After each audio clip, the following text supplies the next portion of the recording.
Buenas noches.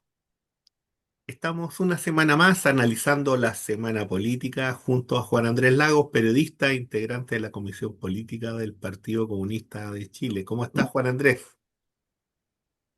Buenas noches, Omar. Aquí estamos con un país y con un planeta movido, movido, movido. Sí, oye, Trágicamente, ¿ah? En varias cosas, en otras con algo que se abre esperanza, lo de los BRICS, en fin. Pero de eso vamos a conversar. sí, fíjate que Juan Andrés, que a nivel nacional una de las cosas que ha conmovido estos días, ¿no es cierto?, tiene que ver con este hecho sobre el tema de las drogas, donde está involucrada, ¿no es cierto?, la Fuerza Aérea, algunos funcionarios de la Fuerza Aérea. eh, pero que también habían otras situaciones con carabineros, bueno, etcétera, etcétera. ¿Cómo ves tú esta situación, Juan Andrés? Porque es preocupante, ¿no? Estoy pensando en la señal que significa del ingreso del narcotráfico a espacios donde se suponía, ¿no es cierto?, que había mayor seguridad y labores de inteligencia, de contrainteligencia. Uno supone ese tipo de cosas, ¿no? Y sin embargo, pareciera que nuestras instituciones, incluso las militares, están bastante febles frente a un tema de estas características. ¿Cómo ves tú eso, Juan Andrés? ¿Y cómo Yo ves la creo, reacción que ha habido, ¿no? En el sí, mundo político, en el mundo social, de lo que tú has podido recoger? mucho cinismo en las élites transversalmente, mucha hipocresía transversalmente. Yo creo que los hechos son tan contundentes que ya a estas alturas nadie puede negar que estamos frente a una crisis fuertísima. Por otro lado, frente a una crisis de seguridad nacional. Eh, y empiezan los dime y direte y las cosas de aquí para allá y que la comisión del Parlamento y la reserva y otras cosas. Mira, yo lo que creo que hay que despejar para tener un diagnóstico de realidad, yo insisto, de realidad, no es un diagnóstico ficticio ni exagerado, porque aquí en este país, desde los 90 en adelante, a las élites especialmente les encanta, no exageremos, porque eso en el fondo justificaba el pacto transicional con el tirano, con el dictador y justificó muchas cosas. A ver, lo primero, hay que tener coraje todavía en Chile para decir lo que yo creo que voy a decir y lo que han dicho otras y otros en estas últimas horas. Pero es una realidad, no se puede desmentir. El nivel de intensidad, de profundidad, a partir de lo cual en Chile entró la droga, la cocaína, el narco como el negocio que es inmenso y gigantesco, que va para otros países, va para Europa, va para los Países Bajos, va para Estados Unidos. Esa es la dimensión. Pasa por las fronteras, entra a los puertos de Chile, sale de los puertos de Chile, sale por la frontera. Todo eso está pasando hace rato, no es que pasó ayer, hace mucho rato. El origen de la dimensión que tiene hoy día este flagelo tremendo que tenemos junto con las adicciones, y lo digo con mucho respeto, pero también con mucho sentido de realidad y dramatismo, las adicciones en Chile, ¿no? En todas las clases sociales, en todas. Este fenómeno, que es el fenómeno del lado dinero, el fenómeno de, o sea, tú te encuentras hace poco, la PDI hizo una tremenda investigación con 200 cuentas bancarias, 200 cuentas bancarias, 200. Entonces ya estamos, o sea, se están constatando situaciones con lo que ha pasado con la Fuerza Aérea, con el Ejército. Bueno, pero vuelvo a lo que quiero plantear e insistir. El origen, la causa de la dimensión que tiene la adicción, el negocio, el crimen organizado vinculado estrechamente a todo esto, la transnacionalización, los carteles de Colombia, el tren famoso de Aragua, los carteles mexicanos, en fin, aquí estamos en una... El origen es la dictadura de Pinochet, la dictadura respaldada y llevada adelante por la derecha, y por la oligarquía y por el imperialismo yanqui.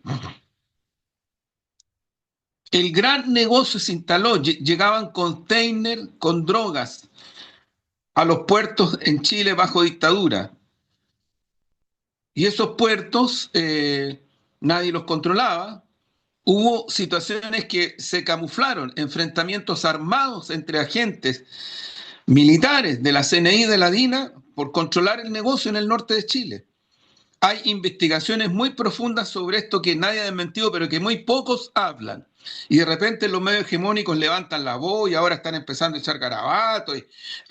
Pero bueno, yo respeto mucho todo y pido respeto nomás, porque a mí me han sacado la cresta, y lo digo así, por hacer estas denuncias, ¿no? Y ha habido persecución desde los medios hegemónicos y desde sectores de la élite política.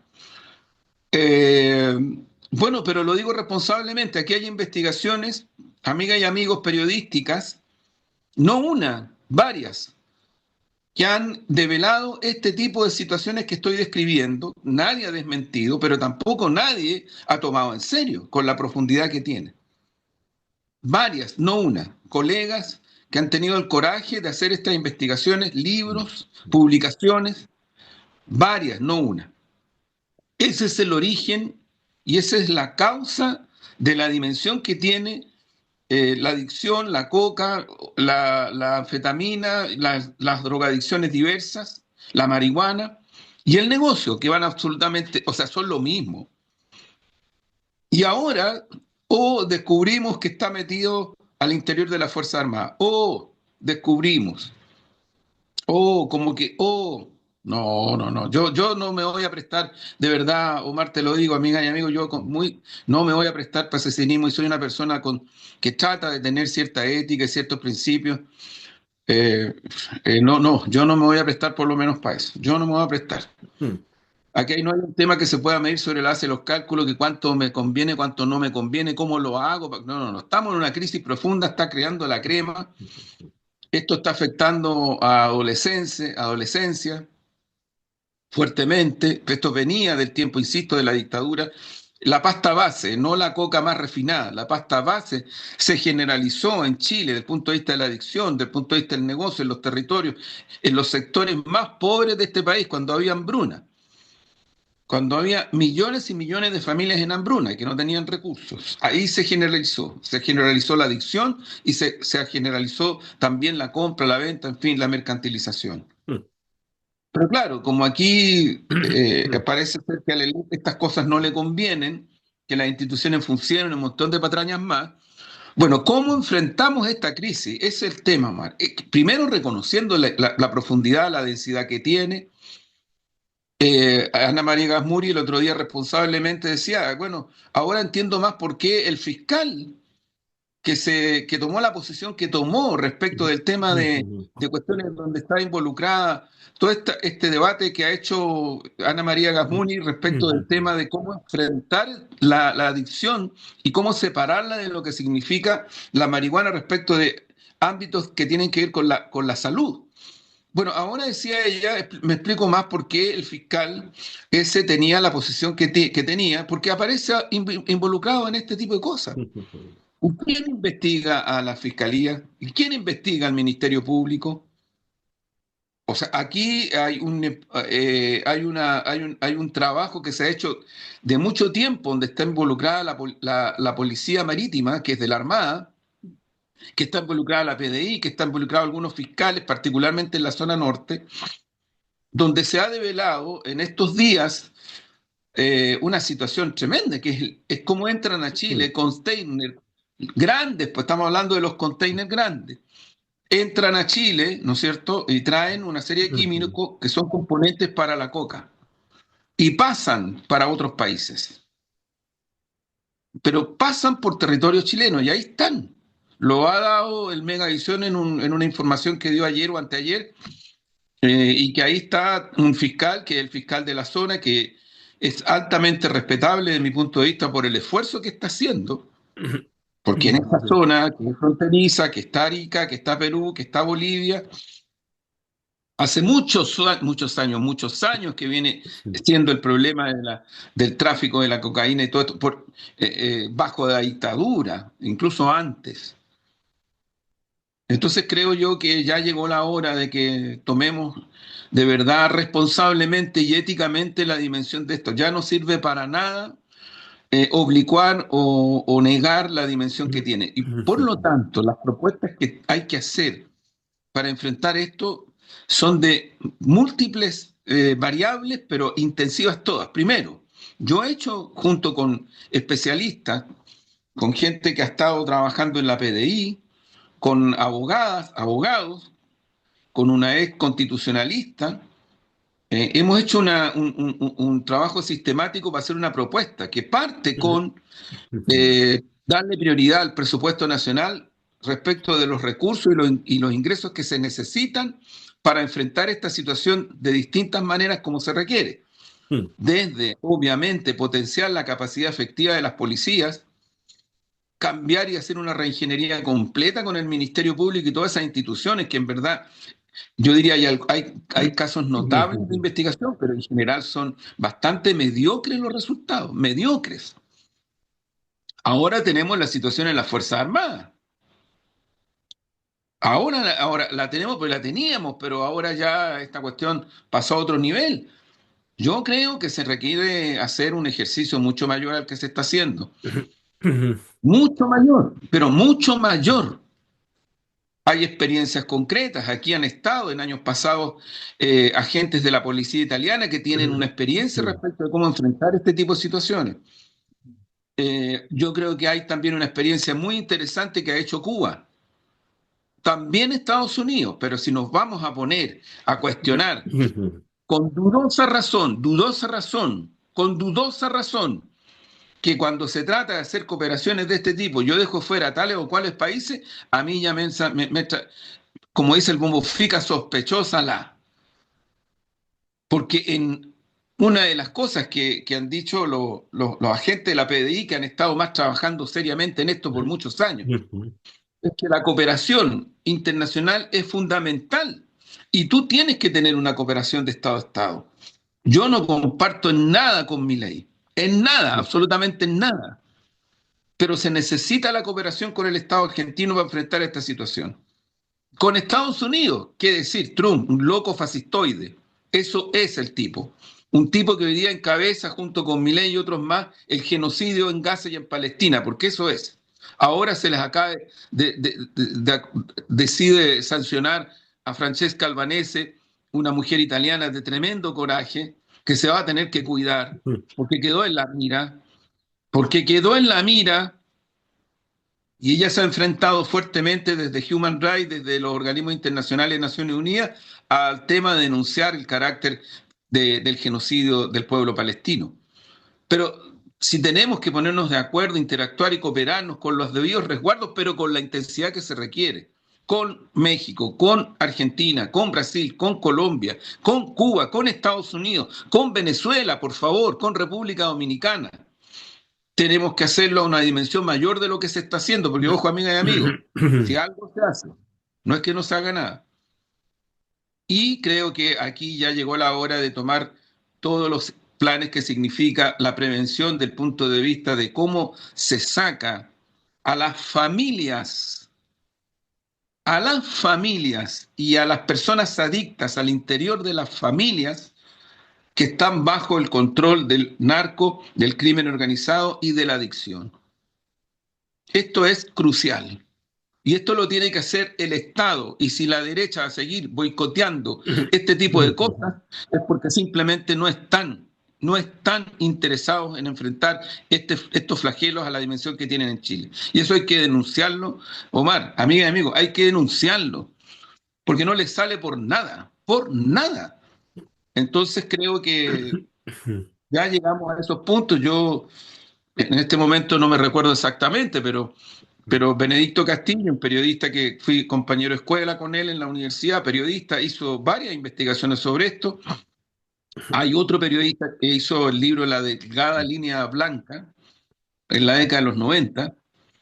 En fin, Pancho Herrero también hizo investigaciones sobre esto.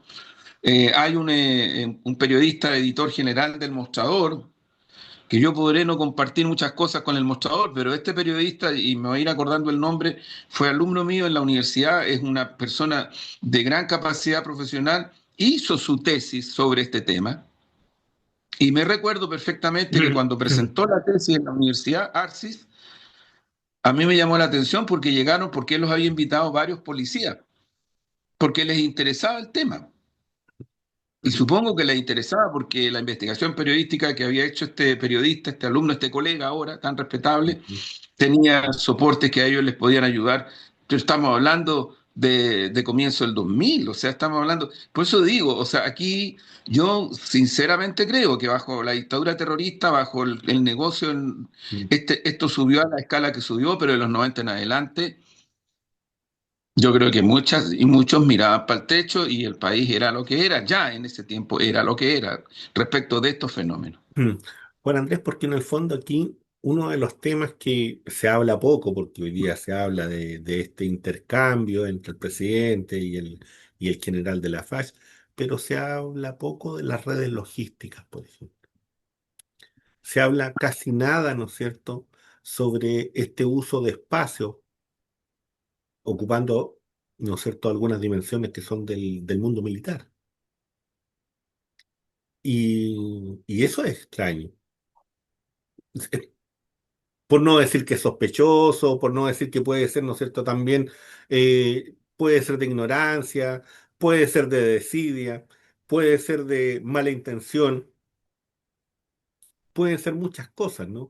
Pero sin embargo, el elemento central es que hay rutas preestablecidas y en esas rutas preestablecidas, ¿no es cierto?, hay espacios militares que están reservados, ¿no es cierto?, para un sector, ¿no es cierto?, que es de chileno, en este caso la Fuerza Aérea, así abierta directamente.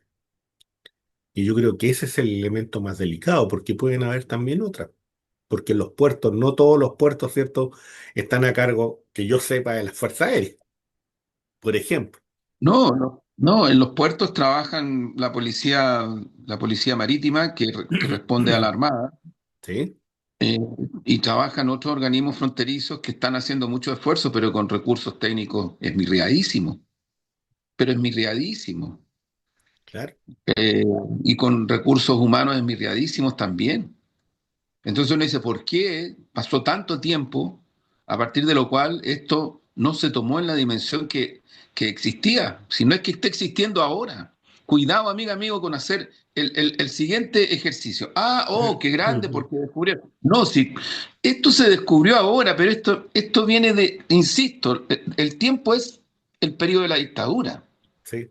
Imagínense el tipo de redes, lo que tú dices, Omar, el tipo de redes que se formaron, que se fueron fraguando, que se fueron construyendo. O sea, a ver, en la base aérea de donde sale el avión, están los aviones de guerra más avanzados que tiene Chile ante una eventual situación de conflicto. Para que esa base aérea funcione, para esos aviones tiene que tener una tecnología inmensa, solo para que los aviones puedan despegar. Ahora, otra cosa más compleja es con lanza de cohetes, misiles, en fin, todo aquello, y cómo desde tierra se les conecta electrónicamente con los satélites. En fin, hay una serie de variables de complejidad militar estrictamente. Pero la pregunta es entonces, ¿cómo, a propósito de esto, a propósito de los supuestos controles que tiene que haber en una base aérea con esta complejidad, con esta delicadeza, cómo entonces pasaba esto? ¿Cómo un avión de la Fuerza Aérea, un avión grande, traía lo que traía? O sea, el nivel es tan alto que uno tiene que decir, esta es la punta del iceberg. Esto es la punta del iceberg. Primero. Segundo, en el caso del ejército, donde están descubriendo varias de los bultitos, están los tanques Leopard, que son los tanques más avanzados que tiene Chile para enfrentar un eventual conflicto militar fronterizo. Lo mismo, esos tanques requieren, necesitan de un montón de elementos, incluida la gente que va dentro del tanque, Ujú. para poder operar. Todo un aparato Entonces uno dice, logístico. claro, entonces uno dice, pasaron por arriba de todo eso. Por lo tanto, y es un regimiento y son varias unidades militares. Entonces uno dice, aquí estamos, bueno, yo lo han dicho varios, creo que lo dijo, no sé si lo dijo el comandante jefe del ejército, que yo creo que tiene que asumir su responsabilidad, absolutamente. El alto mando tiene, igual que el de la Fuerza Aérea, tiene que asumir su responsabilidad, porque tienen que explicar por qué se llegó a esto, pues. Ahora vamos a decir, es que lo que pasa es que este es un fenómeno en la sociedad chilena, muy de acuerdo, pero también ellos podrían haber dicho antes, mire, estamos frente a este fenómeno, ¿sabe qué? Tenemos conscriptos que están, que llegan ya con redes y con adicciones. ¿No se dieron cuenta? Como decía alguien por ahí, no lo vieron venir, esto es reciente. Ahora empezó la medida básica que debería empezar a hacerse en muchas partes y no en seguir tanto con los dimi direte que te quita acá, porque ya yo ahí le encuentro razón a Neme de Megavisión. ¿Sabes tú que efectivamente la sociedad, la gente, la ciudadanía, los que somos comunes y corrientes, estamos cabreados, po. Estamos cansados?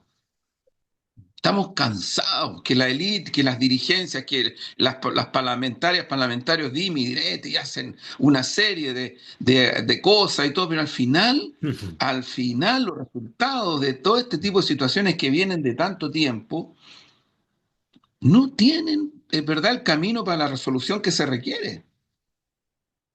Y yo con Sí. esto no estoy negando en absoluto la consideración que tengo como militante político, como una persona que tiene una historia política, para nada, al contrario, o sea, al contrario, yo creo que deberíamos estar bastante más preocupados de este tipo de cuestiones y enfrentarlas directamente. Mira, la medida que va a tomar ahora, si yo no me equivoco, el Ejército y la Fuerza Aérea, test de droga a todos y a todas. No se salva nadie. ¿Y por qué eso no lo hacemos en toda la sociedad chilena? Ah, porque ocurre que en los 90 y en la década 2000 empezaron a surgir voces que hablaban de que la adicción era sinónimo de libertad. Y como era sinónimo de libertad, yo puedo hacer lo que se me plante y chao. Y esto no tiene nada que ver, insisto, con los procesos de legalización de ciertas drogas, porque eso es totalmente distinto. Porque cuando se ha legalizado, por ejemplo, en Uruguay, se hizo este ejercicio, las personas quedaban en listas, iban a las farmacias y ahí estaba su nombre. Y además eran personas tratadas, no sé hasta ahora si es así, como personas adictas. No era en privado, ni eran reservados, ni tampoco el Estado se hacía el leso respecto de personas adictas que requieren ayuda. Y no el negocio como es en Chile. Porque también es negocio ayudar a las personas adictas. Si tú tienes plata y tienes varios millones de pesos, puedes hacerte un tratamiento para una adicción. Pero si no los tienes, te jodiste. Y simplemente te jodiste. Entonces, yo lo que creo, Omar, que de verdad, esto ya topó límite el diagnóstico ese. Pero, por ejemplo, medidas como esa. O sea, bueno, si alguien va a levantar la voz y va a decir, no, lo que pasa es que esto daña la libertad individual. Estamos jodidos. Porque la persona que es adicta, sea ella o alguien, le compra las drogas y alguien se las vende.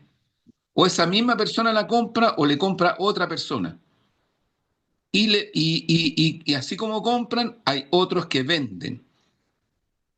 Entonces, la adicción hay que tomarla como lo que es, un problema social y también individual que necesita ser abordado sin estigmatizar a las personas, sino que ayudarlas a que salgan de eso.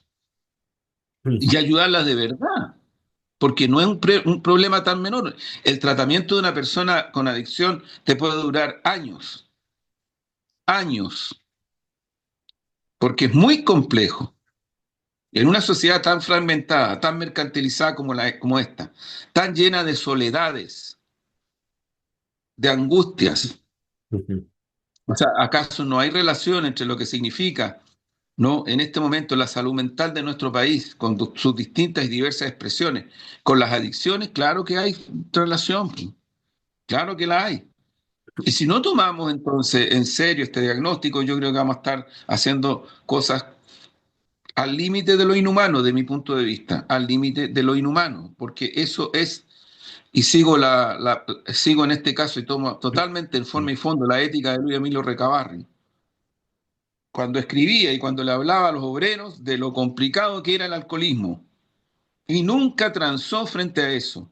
Recabarren hizo una de sus causas más profundas, la lucha en contra del alcoholismo, de las adicciones que domesticaban y embrutecían a los trabajadores y los trabajadores con los cuales él se relacionaba directamente y cotidianamente.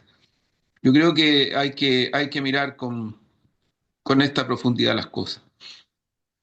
Oye, Juan Andrés, bueno, en relación con lo que, con lo que has dicho, fíjate que este tema de las drogas también se relaciona con la violencia, ¿no? Con la desestabilización política.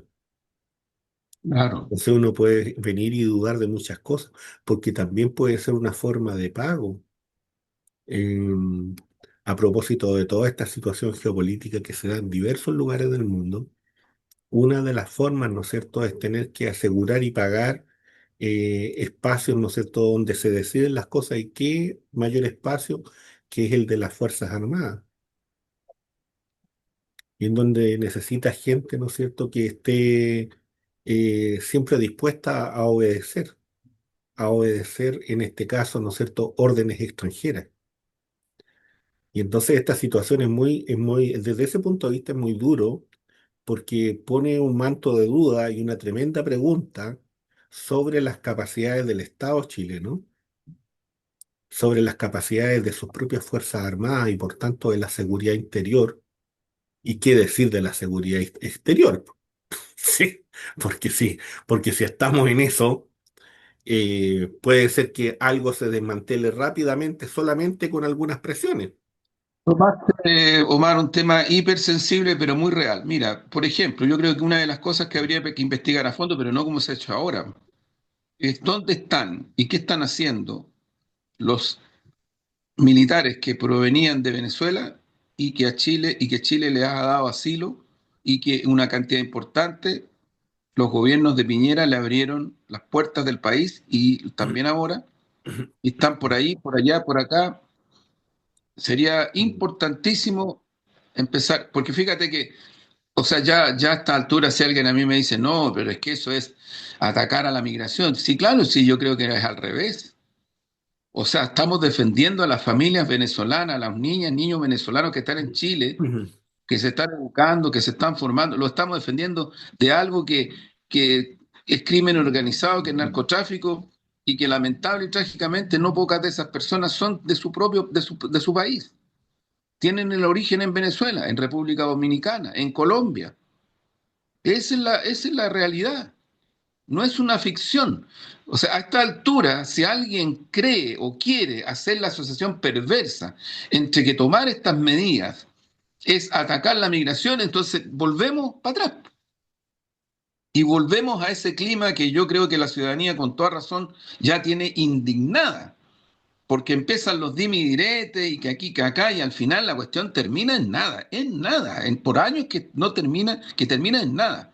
Entonces, ¿cómo no se va a poder hacer? Yo creo que lo están haciendo, en algunos niveles se está haciendo, pero se requiere un esfuerzo mucho mayor, con muchos más recursos, con un presupuesto nacional totalmente superior al actual, para, por ejemplo, entre otras cosas, involucrar esta variable. Es decir, las personas migrantes en este país que residen en Chile, ¿no? Que residen en Chile, seguirles la pista, porque lamentablemente con la famosa visa esta que le dio Piñera y con esto de decir que le daba asilo a militares venezolanos, sería re importante saber y pesquisar en dónde están. Solo un dato, que es un dato público.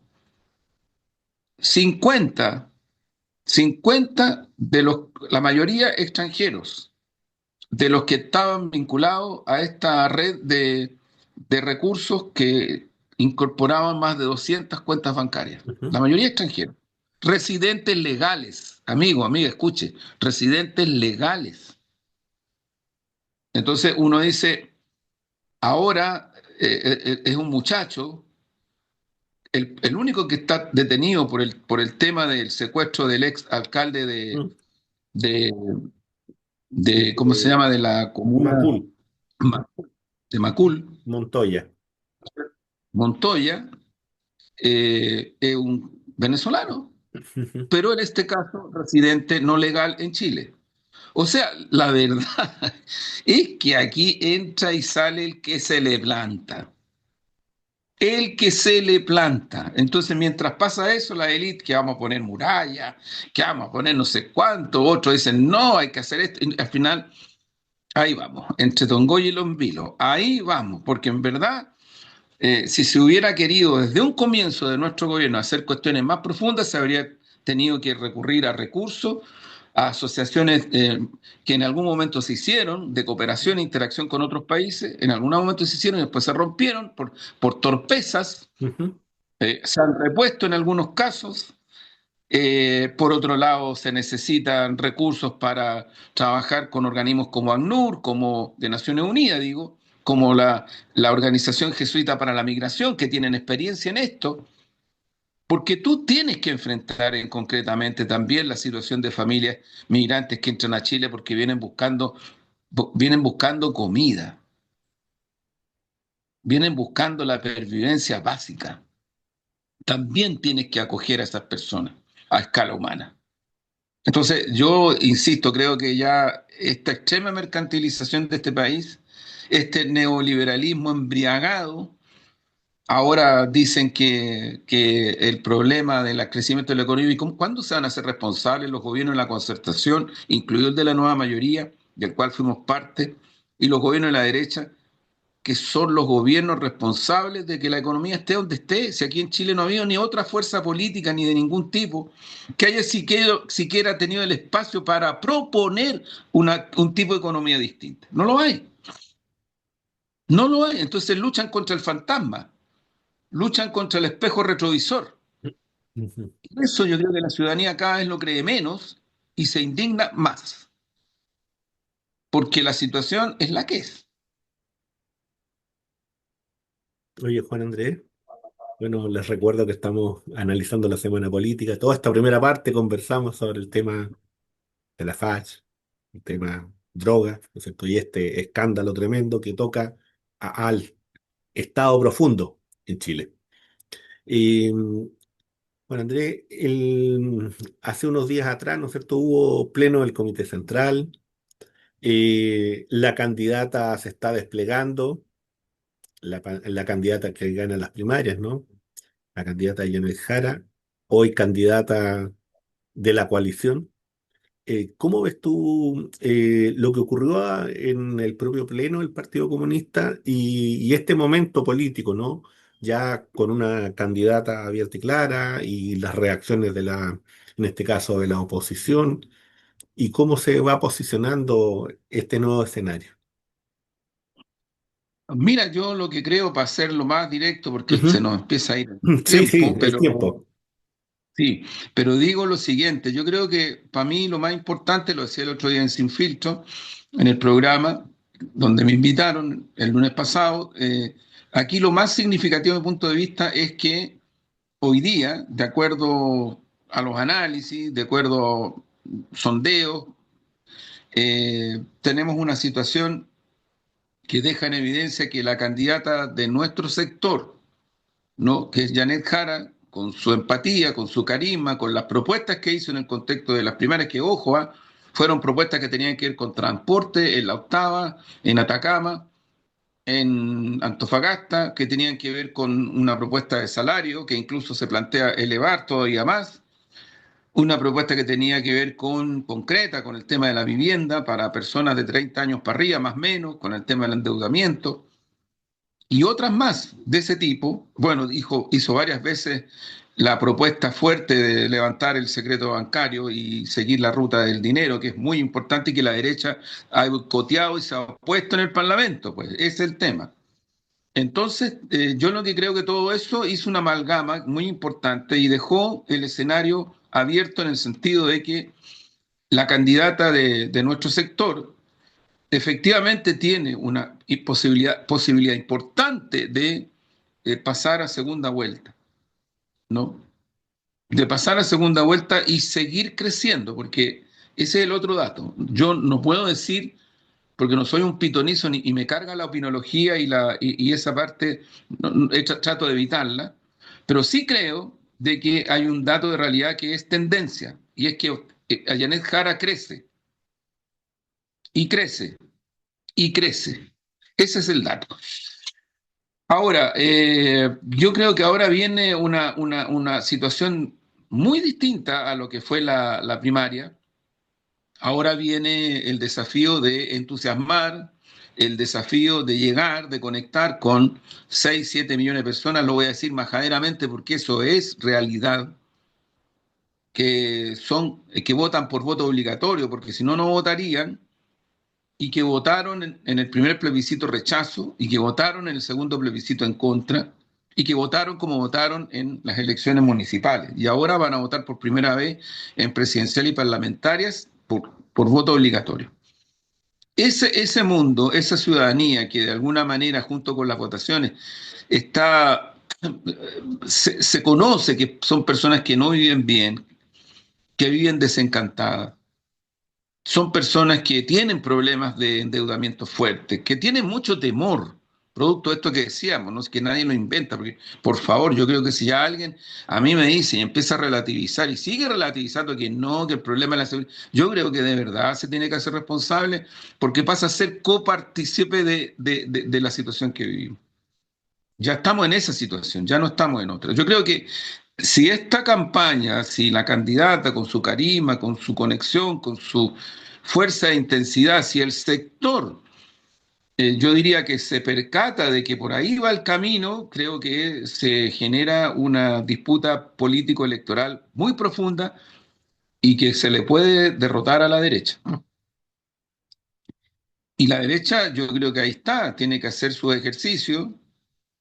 Creo que va a ser, lo dije el otro día y creo que en el escenario que se está dando se repite, el voto Parisi va a ser muy determinante y sigue creciendo, y sigue creciendo. Hay que tomar en cuenta que el voto de Parisi en la presidencial pasada, en segunda vuelta, a pesar de que Parisi y la directiva de su partido llamaron a votar por Kast, más del 60% del votante de Parisi en primera vuelta, en segunda vuelta votó por Boris. Y especialmente eran votantes de la zona norte del país. Entonces, esto ya empieza a ser un análisis de campaña que tiene que analizarse muy en lo concreto, muy en las focalizaciones, muy en la georreferenciación, mucho en el data, pero a partir de realidades. O sea, yo creo que si a alguien se le ocurre hacer una campaña asumiendo de que los 30 años eran lo mejor de la República, estamos derrotados. Pero voy a decir algo más. La ciudadanía, y particularmente esta ciudadanía, no va a votar pensando que nuestro gobierno es el mejor gobierno de la historia o es un gobierno que lo ha hecho el descueve. Lo que están pensando y lo que están mirando es un futuro gobierno, un nuevo gobierno, no este. Por lo tanto, no tiene ningún sentido hacer una campaña con espejo retrovisor, aunque sea el espejo retrovisor cercano, ¿no? Porque hay espejos retrovisores que miran muy para atrás y otros que miran más de cerca.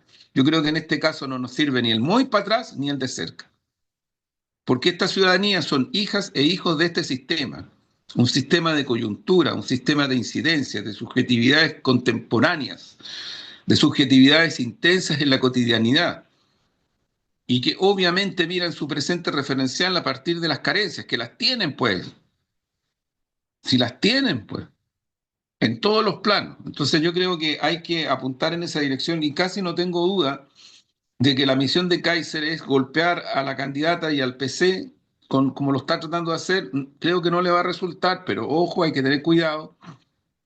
Y creo que entre Kass y Matei van a ir por el voto demócrata cristiano histórico, que cada vez menos, ojo, porque ya está en fuerzas que están con la derecha, y eventualmente van a ir por un voto, por este voto descontento, pero tratando de tocar propuestas concretas respecto de los temas que son los temas de la ciudadanía. Mira, listas de espera. ¿Hasta cuándo crees Chile va a seguir con este drama de la lista de espera? Y ocurre que el Ministerio de Hacienda te dice que no hay recursos. Jodimos, pues, bueno. Jodimos nomás, pues. Vivienda, campamentos, salario, pensiones. Claro, entonces, frente a eso, si tú dices, pero es que tú estás diciendo que no se ha hecho nada, si es una torpeza, nadie dice que no se haya hecho nada. Es una torpeza, una forma de defender algo de la peor manera. ¿Por qué esta ciudadanía no está mirando eso? Si lo que está mirando es cómo mejora todo para poder vivir tranquila y tranquilo. Y ese es, para mi gusto, Omar, con esto cierro el gran desafío de esta campaña, harto complejo. Y en las parlamentarias va a ser igual, ¿eh? O más intenso todavía, o más intenso todavía. Hay que mirar los resultados electorales y hay que ver cómo fueron las elecciones municipales y de gobiernos regionales. Y hay una izquierda que está emergiendo, ¿no? Que yo la respeto mucho y le tengo mucho aprecio, que es una izquierda que yo creo que está emergiendo y que no es la izquierda que recurrentemente refiere a un sector, a un nicho muy específico, muy acotado. Es otra izquierda que es donde está el Partido Popular, presidente Cristian Cuevas, donde hay otras fuerzas, porque no solo populares, hay otras fuerzas que en la última elección de gobernación regional en la metropolitana alcanzaron, si no me equivoco, el 7 o el 8% con su candidata, Cata Valenzuela, Catalina Valenzuela, ni más ni menos.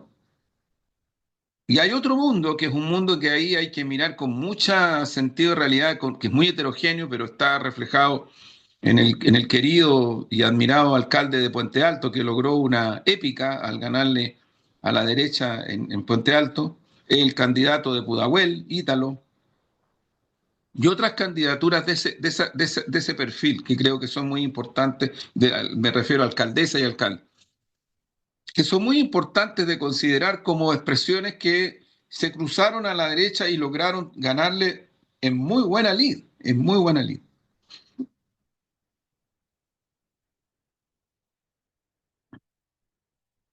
Parece que ahí te muteaste, Y- ahí sí. sí, no, para alcanzar a tocar algunos temas internacionales, por lo menos dar un vistacito de algunas cosas que están ocurriendo y que creo que son importantes, por lo menos una comentar, más allá de pequeños tips, ¿no? Fíjate que en el diario, eh, en el Times of India, se dice hoy, ¿no es cierto?, que se desarrolló una operación militar por parte de un grupo armado en la provincia de Baluchistán, que es una pequeña provincia pakistaní que está cercana a Irán.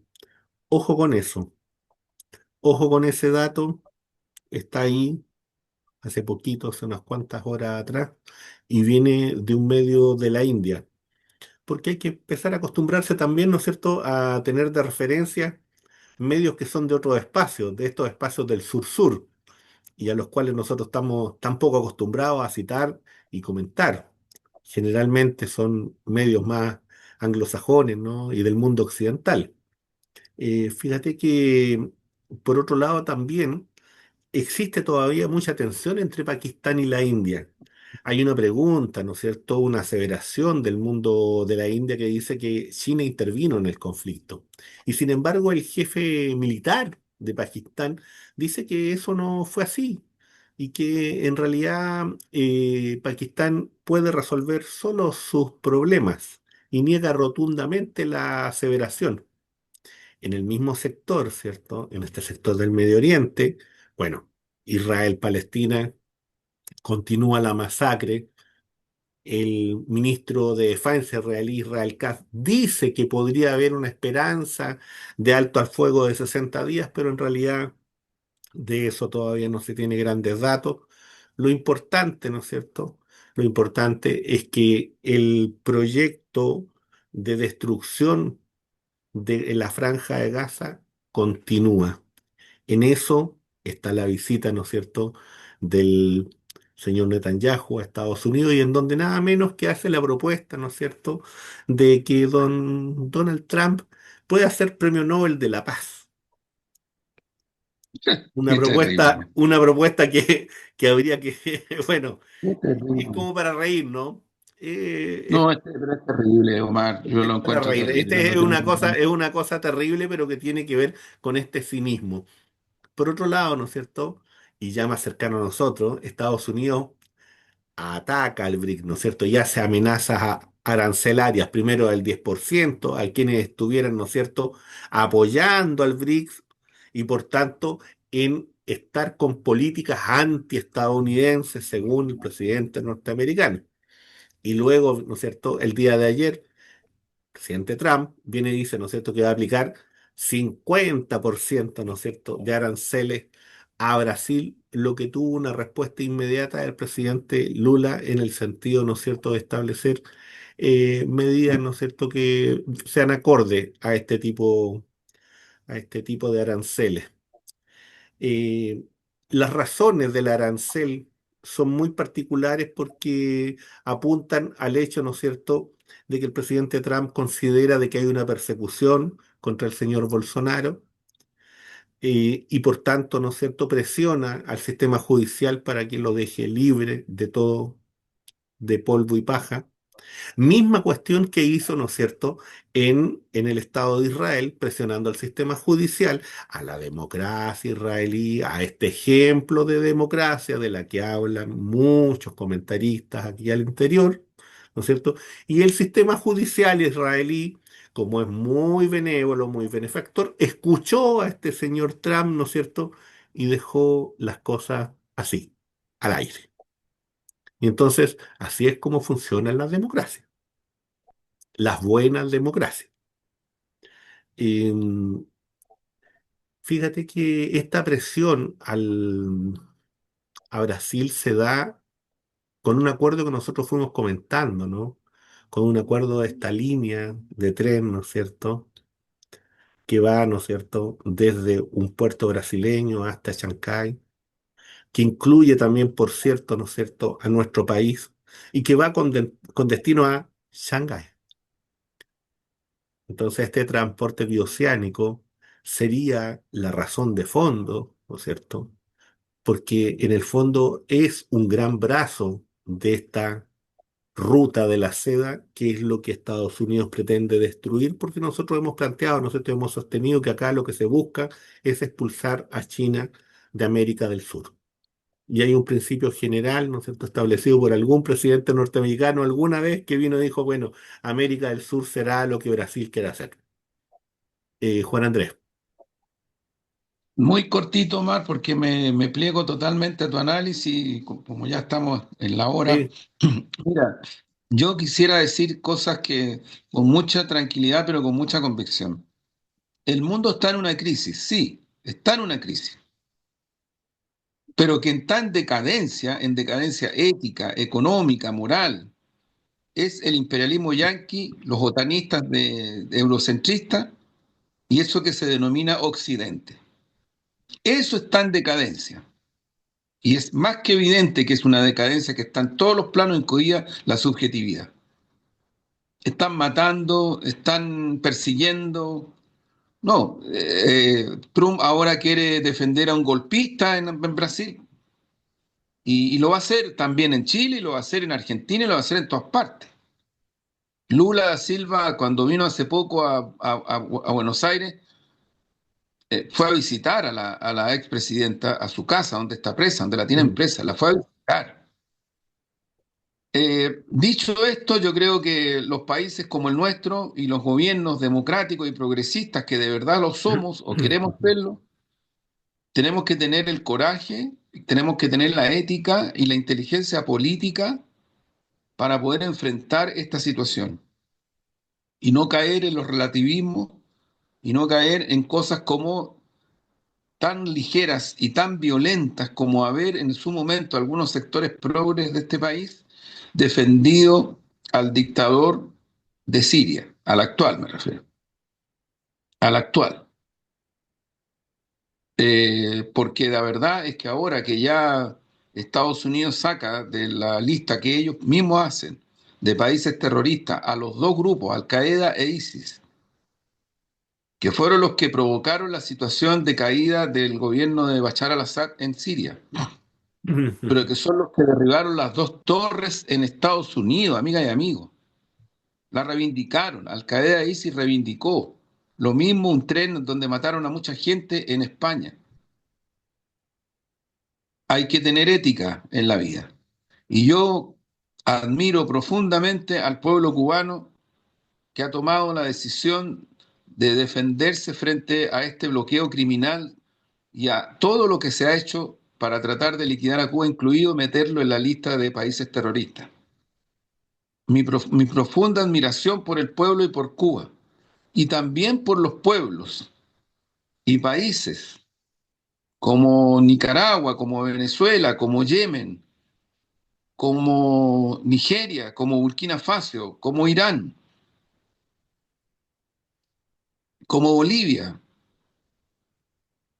y se me quedan varios países más y pueblos más, porque lo que está produciendo en Europa, en medio del otanismo dominante, un cierto cambio, porque siguen reprimiendo brutalmente en Alemania, en Italia, en España, siguen reprimiendo brutalmente, pero no han logrado detener las crecientes y multitudinarias manifestaciones en todos esos países que están exigiendo fin al genocidio. Y lo van a seguir haciendo. Esta es la hora de los pueblos en el mundo, de verdad, y hay que tomarlo en serio.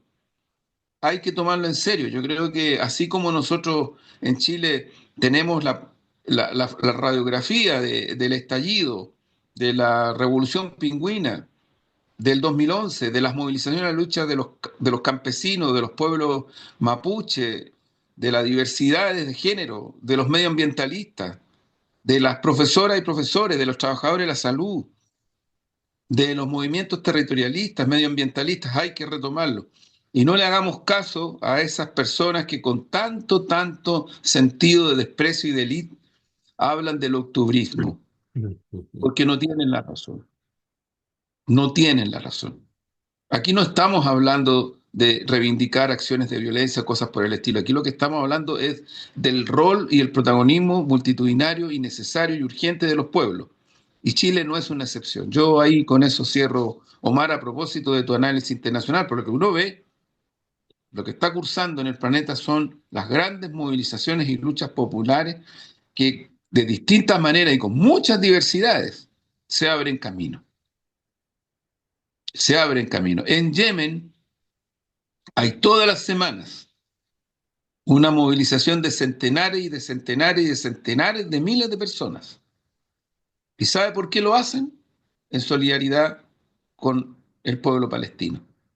Y han tomado la decisión también de hacer acciones armadas que le han costado carísimo, carísimo en términos de humanidad a Yemen, para poder resistir a la agresión brutal, terrorista del gobierno de Israel, del gobierno norteamericano y de los gobiernos otanistas. Y yo personalmente de verdad reivindico y siento que lo que está haciendo el pueblo de Yemen es una acción heroica, heroica. Y por eso es que hay que tomarlo en cuenta también. Fíjate que solamente para agregar a lo de heroico, yo creo que el pueblo de Yemen, el pueblo yemení, es el único que está cumpliendo en este momento lo que algunas organizaciones internacionales de la ONU han establecido, ¿no es cierto?, con el martirio del pueblo palestino en Gaza. Se están haciendo Así cargo. es, Y se están haciendo cargo de la manera en que las organizaciones internacionales debieran haberlo hecho hace mucho rato con intervención militar. así es, Em, así es. para cerrar, El poema, un poemita así. Geografía. Una bolsa de té atada a la melancolía. La mesa ubicada en disposición oriente. Lo que puede traducirse con vista a la cordillera o al flagelo de un manto cubierto de lágrimas suicidas. Al poniente, un televisor conectado al planeta CNN. En el norte, una espesa selva de espejos opacos, cuyo camino en apariencia recto nos conduce a una niña jugando su verde ilusión sobre una bicicleta alada en una tarde de helechos. Al sur, una puerta que, como adivinas, conduce a otra puerta. Y esta, a su vez, se pierde por unas escaleras surcidas de palabras, cuyo objetivo último es subir y bajar, como si te condujeran al laberinto de las desilusiones, y éste tuviera colgado un cuadro cuyo nombre parece decir Los náufragos o algo así. Así nomás, esa geografía íntima. Bueno, bueno, Marc, gracias, Que estén muchas bien. gracias. Buenas noches. Recuerden Chao. la campanita, compartir, comentar. Bueno, todo lo que implica, ¿no es cierto?, el ser parte de este pequeño mundo que es el analizando la semana política. Que estén muy bien, ¿eh? Chao, chao. Chao, chao, chao.